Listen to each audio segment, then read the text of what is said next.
when I was young, I was thinking this Buddhi mind is very difficult. And I have not that much interest to develop Buddhi mind. This is not easy. I like to practice realization of emptiness and other things. And I will tell you one story that I thought maybe I practice Phowa, that is transferring consciousness. You know this?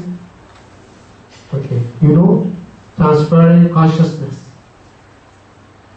That is called Phowa. You transfer your consciousness, not this time, okay? At that time, when you are dying, then you transfer your consciousness to Pure Land. That is called Phowa, transference. Okay, transfer.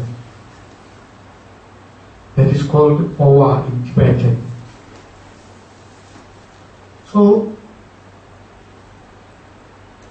we must prepare for our next life. So, I also want to prepare. So, I thought this is the easiest way to prepare for our next life. So, you practice transfer your consciousness, and then that is sometimes 7 days you practice, and then after that you keep on practicing, and when you are dying, you can. We are not sure whether you will be able to transfer your consciousness. That depends on many factors, but still we believe in it. When you believe in Phowa, then you believe in this process. So one of my teachers, I went to see him and I told him that I want to practice Phowa. And he laughed at me. And then he said, do you think that Phowa is very easy to practice and to do? And I didn't reply. I kept silent. And then he said, it is not that easy. It is not easy as you think. Because Milarepa, he mentioned in his songs that in order to get transferring your consciousness power, you need to get to the third path, which is seeing path. Right? Seeing path is the third path, you remember? Seeing path. So seeing path, what is seeing path, do you know? Yesterday we talked. Seeing path is realizing emptiness directly. Realizing emptiness directly means seeing emptiness as we see things by our own eyes. That is directly seeing. Indirectly, some kind of like, when we close our eyes, still we can think of things. Like, for example, you take an orange. When we close our eyes, we can see the orange. That is, whether it is visualization or whatsoever it might be, but we can still see something. But not so clear as we see by our eyes. It is not as clear as that, right? So seeing directly means realizing emptiness very clearly as we see things from our own eyes. Right? So till then, you cannot transfer your consciousness and other people's consciousness also. The High Lamas sometimes, very, very powerful men, they can transfer other people's consciousness to Pure Land. So in our tradition, whenever people die, so as soon as that person person is dead, or while the procession of death, they invite the abbot or the halamas to do the consciousness transferring, right?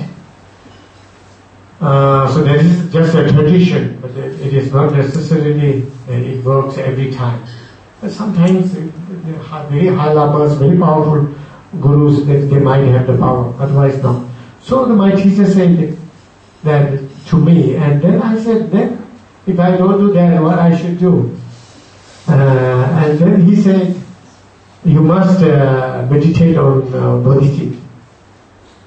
And then I said, it is very difficult, and I asked him, how long will it take? And then he gave a thought.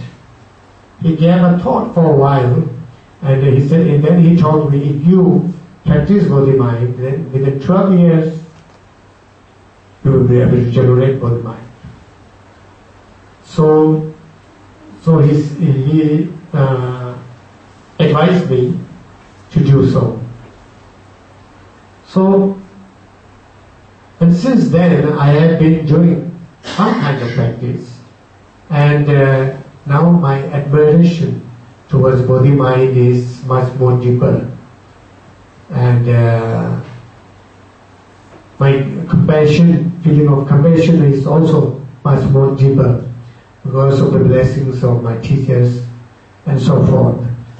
And then we also think of Bodhicitta mind very often. That is very important. So if we keep on doing so, every one of us will be able to generate body mind. Otherwise, if we have a short life and we couldn't generate body mind this time, but if we keep on practicing or thinking about the Bodhicitta mind and admiring at Bodhicitta mind, keep on admiring at the Bodhicitta mind everyday basis, then that will be a very, very heavy imprint on your mind. And the next life, you will definitely be a good teacher, good master, and you will definitely will be able to continue with your practice. So that is also enough for us if we have a short life. If we have a longer life, we may be able to produce body mind, right? So I hope I explained well enough about the body mind, and I hope you understood well enough about body mind, and then I pray you and me, all of us will practice body mind and practice great compassion.